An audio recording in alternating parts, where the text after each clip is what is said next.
আসসালামু আলাইকুম শিক্ষার্থীরা, আজকের বিষয় উচ্চতর গণিত, বিষয় কোড 126। আমরা তৃতীয় অধ্যায়ের জ্যামিতির উপপাদ্যগুলো শেষ করেছি। আজকে আমরা একটা সৃজনশীল প্রশ্ন নিয়ে অনুশীলনী 3-2 এর আলোচনা করব। অনুশীলনী 3-2, 16 নাম্বার প্রশ্ন। প্রশ্নটা দেখো, নিচের চিত্রে এখানে একটা চিত্র দেওয়া আছে। এই চিত্রে এস ও যথাক্রমে ত্রিভুজ এবিসি এর পরিকেন্দ্র ও লম্ববিন্দু, এপি মধ্যমা, বিসি সমান এ, এসি সমান বি এবং এবি সমান সি। ক প্রশ্ন, ও এ এবং এসপি এর মধ্যে সম্পর্ক নির্ণয় করো। খ দেখাও যে এস জি ও একই সরলরেখায় অবস্থিত। গ চিকোণ সূক্ষ্মকোণ হলে a into CD equal to B into C সমীকরণটি প্রতিষ্ঠা করো। তো ক নাম্বার প্রশ্নের উত্তর দেওয়ার জন্য তোমার যেটুকু লাগবে ওইটুকু চিত্রের মধ্যে কাজ করবা। এখানে আমাদের ক এর জন্য লাগবে ও এ এসপি, এইটুকু লাগবে ত্রিভুজ এবিসি এর। তাহলে ক নাম্বার চিত্রে তোমরা বৃত্ত এঁকে এবিসি ত্রিভুজ এঁকে এডি লম্ব বিই, তাহলে ও হচ্ছে লম্ব বিন্দু আর এস হচ্ছে বৃত্তের কেন্দ্র মানে পরিকেন্দ্র, তাহলে এসপি লম্ব বিসি এর উপর, এইটুকু লাগবে। আর আমাদের যে সূত্র অনুসারে আমরা করব সেই সূত্রটা দেখো, কোন ত্রিভুজের লম্ব বিন্দু থেকে যে কোনো শীর্ষের দূরত্ব পরিকেন্দ্র থেকে ওই শীর্ষের বিপরীত বাহুর দূরত্বের দ্বিগুণ। এই ত্রিভুজ চিত্রে ত্রিভুজ এবিসি এর লম্ব বিন্দু ও হতে এ শীর্ষের দূরত্ব ও এ, পরিকেন্দ্র এস থেকে এ শীর্ষের বিপরীত বাহু বিসি এর লম্ব দূরত্ব এসপি। সুতরাং ও এ সমান 2sp। ইহাই ও এবং এসপি এর মধ্যে সম্পর্ক। তাহলে ক এর উত্তরে তোমরা চিত্র আঁকবে অবশ্যই, এবং সেখানে জি বিন্দুটা দরকার নাই, এবি মধ্যমাও দরকার নাই, বাকিটুকু আঁকবে। খ নাম্বার প্রশ্ন, এস জি ও একই সরলরেখায় অবস্থিত, অর্থাৎ এই বিন্দু তিনটি সমরেখ। এটা প্রমাণ করার জন্য এই চিত্রে যতটুকু আছে সম্পূর্ণটাই লাগবে, অর্থাৎ চিত্র যেভাবে আছে এভাবেই আঁকবে খ নাম্বার প্রশ্ন উত্তর করার জন্য। আর এই খ নাম্বার প্রশ্ন উত্তরটা আমরা আগেই করেছি, উপপাদ্য 10, সেই অনুসারেই তোমরা আগে যে আমরা শিখেছি, সেই জন্য এখন আর খ নাম্বার উত্তরটা আমি দেখাবো না। ওইটা হচ্ছে উপপাদ্য 10, তোমরা মিলাই নিবে, এটা করা আছে তোমাদের। এখন আমরা গ নাম্বার প্রশ্ন সমাধান করব। চিকোণ সূক্ষ্মকোণ হলে a into CD equal to B into C সমীকরণটি প্রতিষ্ঠা করো। এই গ নাম্বার প্রশ্ন আবার আমাদের চিত্র আঁকা লাগবে, সেটা আমরা আঁকবো। সেই চিত্রটা আমরা আগে দেখি গ নাম্বার প্রশ্নের জন্য কতটুকু লাগবে। গ নাম্বার প্রশ্নে আমাদের ও বিন্দু, জি বিন্দু, এস বিন্দু এগুলি লাগবে না, মধ্যমা লাগবে না, শুধুমাত্র শীর্ষ থেকে বিপরীত বাহুর উপর যে আমরা লম্ব আঁকছি এডি এবং বি, এইটুকু লাগবে। তাহলে আর বাকিটুকু আমাদের দরকার নেই।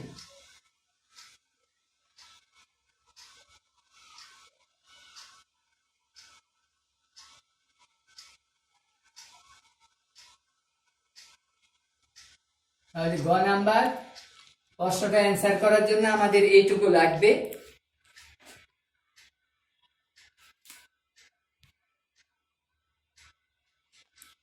গ নাম্বার প্রশ্নে অ্যান্সারে আমাদের যা লাগবে, এর মধ্যে আমাদের একটা জিনিস খেয়াল রাখতে হবে। দেখো এখানে যে লেখা আছে বিসি সমান এ, এসি সমান বি, এবি সমান সি, এখানে আসলে আমরা মনে রাখবো যে এ কোণের বিপরীত বাহুকে এ দ্বারা, বি কোণের বিপরীত বাহুকে বি দ্বারা, সি কোণের বিপরীত বাহুকে সি দ্বারা প্রকাশ করা হয়। এই যে যেমন বিসি সমান এ, এটা হচ্ছে বিসি বাহু হচ্ছে, দেখো বিসি বাহু হচ্ছে এ কোণের বিপরীত বাহু, এই জন্য বিসি সমান এখানে এ। এসি হচ্ছে বি কোণের বিপরীত বাহু, দেখো এসি বাহু হচ্ছে বি কোণের বিপরীত বাহু, এই জন্য এসি সমান বি। আর এবি হচ্ছে সি কোণের বিপরীত বাহু, এই জন্য এবি সমান হচ্ছে সি। এটা আমরা সব সময় ক্রমটা ঠিক রেখে আমরা কাজ করব। তাহলে আমাদের গ নাম্বার প্রশ্নের সমাধানের জন্য আমাদের এইটুকু চিত্র লাগবে, যে শীর্ষ থেকে বিপরীত বাহুর উপর লম্ব, সেটা লাগবে। আর এই প্রমাণের জন্য আমাদের যে সূত্রটা লাগবে সেটা আমরা অনেক আগেই করেছি, একটা উপপাদ্য। সেই উপপাদ্যটা শোনো। সেটা হচ্ছে সূক্ষ্মকোণী ত্রিভুজের বিপরীত বাহুর উপর অঙ্কিত বর্গক্ষেত্রের ক্ষেত্রফল অপর দুই বাহুর উপর অঙ্কিত বর্গক্ষেত্রদ্বয়ের ক্ষেত্রফলের সমষ্টি অপেক্ষা ওই দুই বাহুর যে কোনো একটি এবং তার উপর অপর বাহুর লম্ব বিক্ষেপের অন্তর্গত আয়তক্ষেত্রের দ্বিগুণ পরিমাণ কম। এই সূত্র অনুসারে আমরা গ নাম্বার সমাধান করব। তো গ নাম্বারে আমাদের বৃত্তটা না আঁকলেও চলবে, শুধু ত্রিভুজ আঁকলেও চলবে, আর বৃত্ত থাকলেও কোনো সমস্যা নাই। তো দেখো এখানে ত্রিভুজ এবিসি এর চিকোণ সূক্ষ্মকোণ, এই যে চিকোণটা সূক্ষ্মকোণ, এটা আমাদের প্রশ্নে গ নাম্বারে বলা ছিল চিকোণ সূক্ষ্মকোণ হলে আমাদের এই প্রমাণটা করতে হবে। তাই আমরা এখানে চিকোণকে সূক্ষ্মকোণ ধরেছি। আর এখানে এবিসি ত্রিভুজের তিনটা কোণে সূক্ষ্মকোণ, আমরা চিকোণ কেন ধরলাম? আমাদের প্রশ্নে যে বলা আছে চিকোণ সূক্ষ্মকোণ হলে এই সমীকরণটা প্রতিষ্ঠা করো, সেই জন্য আমরা বলেছি চিকোণ সূক্ষ্মকোণ। এর বিপরীত বাহু হচ্ছে এবি, এই চিকোণ সূক্ষ্মকোণের বিপরীত বাহু এবি। তারপরে এডি লম্ব বিসি, এখানে দেখো এডি লম্ব বিসি এবং বিই লম্ব এসি যদি হয়, তাহলে বিসি বাহুর উপর এসি বাহুর লম্ব বিক্ষেপ হচ্ছে সিডি, আর এসি বাহুর উপর বিসি বাহুর লম্ব বিক্ষেপ হচ্ছে সিই। সেটাই আমি এখানে পরিচয়টা লিখেছি।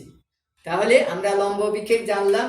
এখন আমরা ওই সূত্র অনুসারে আমরা সমীকরণ গঠন করব। সূত্রটা হচ্ছে সূক্ষ্মকোণের বিপরীত বাহুর উপর অঙ্কিত বর্গক্ষেত্র। তাহলে সুতরাং সূক্ষ্মকোণের বিপরীত বাহু হচ্ছে এবি, এবি স্কয়ার সমান অপর দুই বাহুর উপর অঙ্কিত বর্গক্ষেত্রদ্বয়ের ক্ষেত্রফলের সমষ্টি, অর্থাৎ AC square plus BC square.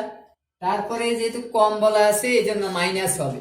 এই দুই বাহুর যে কোনো একটি, এই দুই বাহুর যে কোনো একটি, সে একটি আমি এখন প্রথমে বিসি নিলাম, যে কোনো একটি বিসি, এবং তার উপর অপর বাহুর লম্ব বিক্ষেপ, এই যে বিসি এর উপর এসি এর লম্ব বিক্ষেপ হচ্ছে সিডি, এসিডি, যে এই দুই বাহুর যে কোনো একটি এবং তার উপর অপর বাহুর লম্ব বিক্ষেপ সিডি, অপর বাহু হচ্ছে এসি, এই যে সিটি এসি, এসি এর লম্ব বিক্ষেপ হচ্ছে সিডি, এটার আয়তক্ষেত্রের দ্বিগুণ, তাহলে এখানে 2 হবে, আয়তক্ষেত্রের দ্বিগুণ পরিমাণ কম, তাহলে মাইনাস হবে।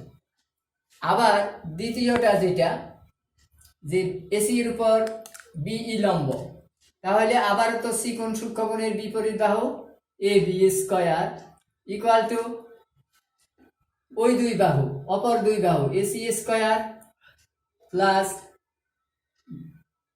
বিসি স্কয়ার মাইনাস এই দুই বাহুর মধ্যে যে কোনো একটি, আগে নিয়েছি বিসি, এখন নিব এসি, ইন্টু এসি এর উপর বিসি এর লম্ব বিক্ষেপ, এই যে এখানে লেখা আছে এসি এর উপর বিসি এর লম্ব বিক্ষেপ সিই,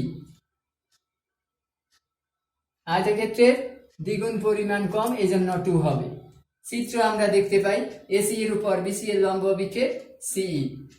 তাহলে এবি স্কয়ার সমান আমরা দুইটার রাশি পেলাম, দুইটা এবি স্কয়ারের মান, এই জন্য ওই দুইটা রাশি পরস্পর আমরা সমান লিখতে পারি। সুতরাং AC square plus BC square minus 2bc into CD equal to AC square plus BC square minus 2ac into CE.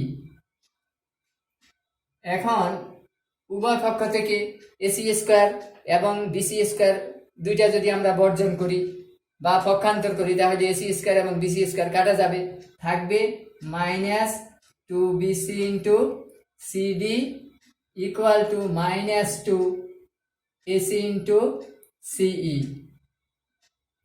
এখন উভয় পক্ষকে -2 দ্বারা ভাগ করলে -2 যাবে, কাটা যাবে, থাকবে BC into CD equal to AC into CE. এবার আমরা মান বসাবো। আমাদের প্রশ্নে উদ্দীপকে যে দেওয়া আছে বিসি সমান, দেখো উদ্দীপকে দেওয়া আছে বিসি সমান এ, তাহলে আমরা এখানে লিখব A into CD equal to AC, AC সমান দেওয়া আছে বি, তাহলে বি ইন্টু সিই।